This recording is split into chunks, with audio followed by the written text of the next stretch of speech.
नमस्कार मित्रों। देखिए मित्रों, इस वीडियो में डिस्कस करें क्लास 10th के अध्याय नंबर 6 के बारे में। केंद्र सरकार काफ़ी इंपॉर्टेंट टॉपिक है, इससे काफ़ी मोस्ट इंपॉर्टेंट क्वेश्चन जो है रीट एग्जाम में पूछे जाते हैं। तो उसी रीट एग्जाम को ध्यान में रखते हुए काफ़ी इंपॉर्टेंट क्वेश्चन जो इस वीडियो में हम डिस्कस करने वाले हैं। तो आप इस पूरे वीडियो को लास्ट तक जरूर देखिएगा। जो भी इंपॉर्टेंट क्वेश्चन रहेंगे सारे के सारे हम इस वीडियो में डिस्कस करने वाले हैं। देखिए फर्स्ट क्वेश्चन दिया हुआ है, भारतीय संघ की संसद का निर्माण होता है। काफ़ी इंपॉर्टेंट क्वेश्चन है, याद रखिएगा। भारतीय संघ की जो संसद होती है उसका निर्माण किससे मिलकर होता है? राष्ट्रपति, लोकसभा, राज्यसभा या उक्त तीनों? तो इनका करेक्ट आंसर रहेगा कि राष्ट्रपति, लोकसभा और राज्यसभा इन तीनों से मिलकर जो है संसद का निर्माण होता है। तो डी ऑप्शन हमारा इसका बिल्कुल ही करेक्ट है। ठीक है, एक चीज़ और मित्र याद रखिएगा इसके बारे में, तो डी ऑप्शन हमारा करेक्ट हो गया इसका। एक चीज़ याद रखिएगा, संविधान के अनुच्छेद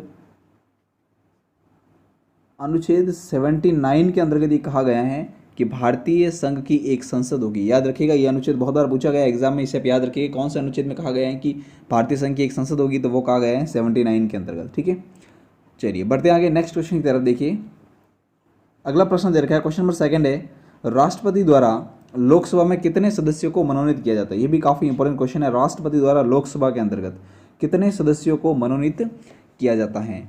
1, 2, 3 या 4? तो इसका सही आंसर रहेगा 2 सदस्यों को राष्ट्रपति लोकसभा में मनोनीत करता है। लोकसभा में याद रखिएगा, लोकसभा में 2 सदस्यों को मनोनीत करता है और जो कि आंग्ल भारतीय होते हैं। कौन होते हैं? आंग्ल भारतीय। ठीक है, तो ये चीज़ भी याद रखिएगा, काफ़ी इंपॉर्टेंट है ये। और एक चीज़ याद रखिएगा, राज्यसभा में कितने सदस्यों को मनोनीत करता है? राज्यसभा में, तो राज्यसभा में करता है टोटल 12 सदस्यों को। ठीक है, जो कि साहित्य कला वर्ग के अंतर्गत जो है टैलेंटेड होते हैं उनको जो है राज्यसभा में मनोनीत किया जाता है राष्ट्रपति द्वारा। राष्ट्रपति कितने सदस्यों को राज्यसभा में मनोनीत करता है? 12 सदस्यों को, और लोकसभा में करता है 2 सदस्यों को। ठीक है, ये चीज़ काफ़ी इंपॉर्टेंट है, इसे याद रखिएगा। चलिए देखते आगे, नेक्स्ट क्वेश्चन देखिएगा। नेक्स्ट क्वेश्चन नंबर 3 है, संसद का स्थायी सदन होता है। ये काफ़ी इंपॉर्टेंट क्वेश्चन है, बहुत बार ये भी पूछा गया, याद रखिएगा। संसद का स्थायी सदन कौन सा होता है? लोकसभा, राज्यसभा या राष्ट्रपति? तो इसका सही आंसर रहेगा कि संसद का स्थायी सदन जो है वह होता है राज्यसभा।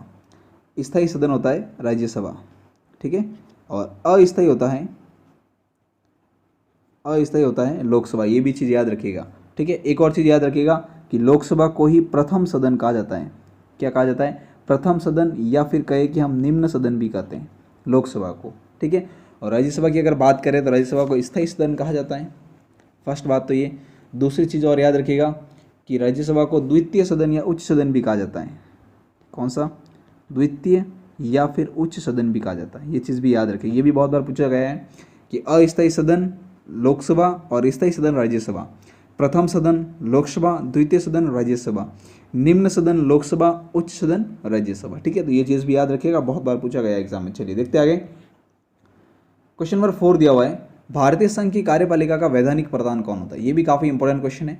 भारतीय संघ की कार्यपालिका का वैधानिक प्रधान कौन होता है? तो देखिएगा, भारतीय संघ की कार्यपालिका का वैधानिक प्रधान जो है वह होता है राष्ट्रपति, प्रधानमंत्री, भारत का महान्यायवादी या उक्त में से कोई नहीं। तो इसका सही आंसर क्या रहेगा? भारतीय संघ की कार्यपालिका का वैधानिक प्रधान होता है राष्ट्रपति और वास्तविक प्रधान होता है प्रधानमंत्री। ठीक है, तो ये चीज़ याद रखिएगा। तो ए ऑप्शन हमारा इसका बिल्कुल करेक्ट रहेगा।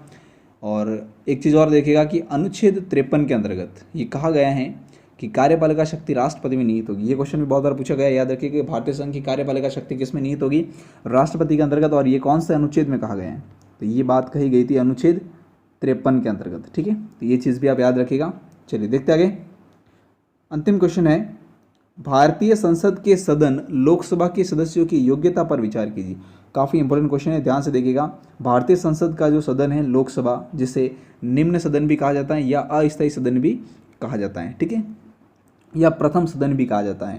तो इसके सदस्यों की योग्यताओं पर विचार कीजिए। तो देखिए कथन एक दे रखा है, उसकी आयु 25 वर्ष या इससे अधिक होनी चाहिए। यानी कि लोकसभा का जो सदस्य होता है उसकी आयु या तो 25 वर्ष होनी चाहिए या उससे अधिक होनी चाहिए। तो बिल्कुल सही बात है ये तो। ठीक है, नेक्स्ट देखिएगा, कथन नंबर 2 दिया हुआ है, भारत सरकार अथवा किसी राज्य सरकार के अंतर्गत वह कोई लाभ का पद धारण न किए हुए हो। बिल्कुल ये भी सही बात है, कोई लाभ पे पद पर नहीं होना चाहिए। तो देखिए क्वेश्चन के आगे क्या पूछा, निम्न में से कौन सा कथन सत्य है? दोनों में से कौन सा कथन सत्य है? तो देखिए दोनों ही कथन जो है बिल्कुल सत्य हैं। तो इसका करेक्ट आंसर क्या रहेगा? 1 व 2 दोनों ही कथन बिल्कुल सत्य है। तो ए ऑप्शन हमारा इसका बिल्कुल ही करेक्ट है। ठीक है, चलिए मित्रों, इसी के साथ हमारा ये वीडियो पूरा कंप्लीट होता है। इस पूरे वीडियो को देखने के लिए बहुत बहुत थैंक्स, और इस वीडियो को ज़्यादा से ज़्यादा शेयर कीजिए, कमेंट कीजिए, लाइक कीजिए और चैनल को सब्सक्राइब ना किया तो वो भी जल्दी से कर लीजिएगा। Thank you.